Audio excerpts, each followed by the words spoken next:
Hey, it's Mike. Let's talk about Reaper. Today's video will be a little bit of a departure from the normal format, and I would like to take a moment to answer a viewer submission. Today's viewer submission comes to us from the Crafsman, and it reads, Hello, let's ask about Reaper. Well, let's say that you got a lot of auto tracks and you getting ready to record another one, and you need to hear your auto track, but you don't want them tracks to be too loud in your headphones. I want to lower the volume of my tracks, but I like the individual levels that I have them set to. So I select all of them, make a note of the top track volume, and lower my track at the same time. Then I record, it's raining. Then I record my new track. And once that's done, then I raise the volume of them other tracks back up. There has got to be an easier way to do that. if you're into DIY and arts and crafts, you'll definitely want to check out the Crafsman right here on YouTube. Click the link above to check out one of my favorite videos by Crafsman. I'll also leave a link to his channel in the description below. There's a few different ways to accomplish what Crafsman is looking to do. If you're someone who's working with a band and have the need to create individual headphone mixes for each performer, click the link above to learn how to set that up in your projects and allow your performers to create their own headphone mix using their cell phone. A simpler and more elegant for Crafsman's situation is to use solo in front. Let's take a look. Traditional soloing in Reaper brings focus to the selected track or tracks and internally mutes all remaining tracks. In the project I have open, I'll solo the guitars bus, and you'll notice that all you can hear will be the guitars until I unsolo the track.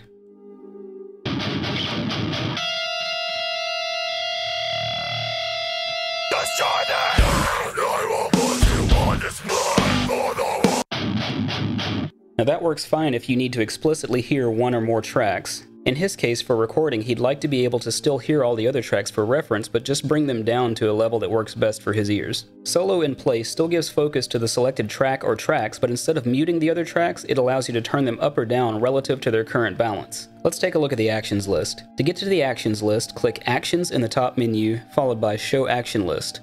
Alternately, you can press the question mark on your keyboard to launch it directly. Once you've got the actions list open, we'll filter by searching for Solo in Front, and that gives us two options. The one I'd like to focus on first is Options Solo in Front. If we scroll to the right a bit, we'll see that this is a toggle and the current state is off. If I highlight that option and click Run, that toggles the state to on. I still have the guitars bus soloed, but now we should still hear the other tracks just quieter than before.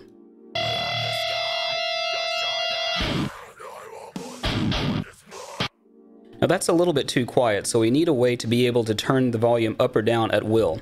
The second action is Adjust Solo in Front Dim. Running this action as is does nothing. We need to assign a key press combination to it.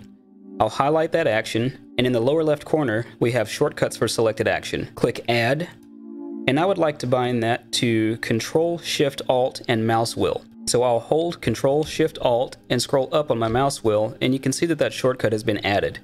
Press OK. In order to use that function, you do need to make sure that your cursor is over the Arrange view and not over the Actions list. I'll close the Actions list for now, and we'll move to another part of the song that's got a bit more instrumentation. I've still got the guitars bus soloed, so I'll start playing from here. As you can hear, we can still hear the other instrumentation. I'll hold Control, Shift, Alt, and roll my mouse wheel down, and now all we can hear is the guitars. If I do the same action but move the mouse wheel up, I can increase the remaining instruments to a comfortable level.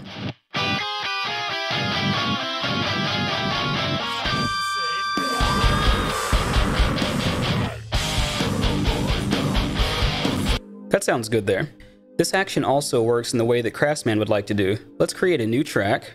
I'll right-click and choose Insert New Track at the end of track list.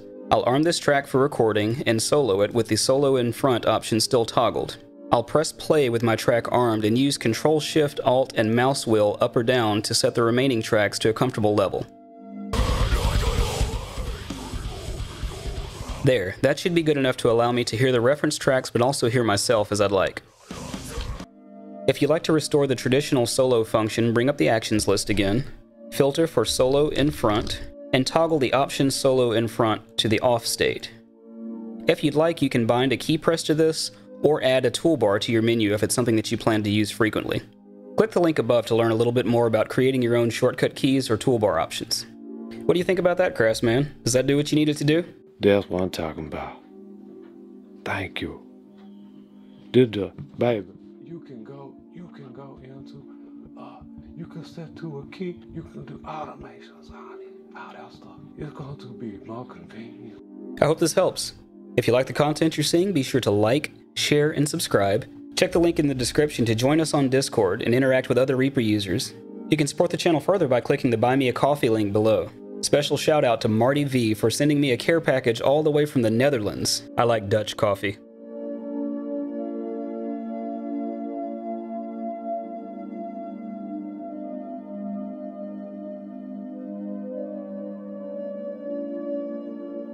I like stroopwafels too.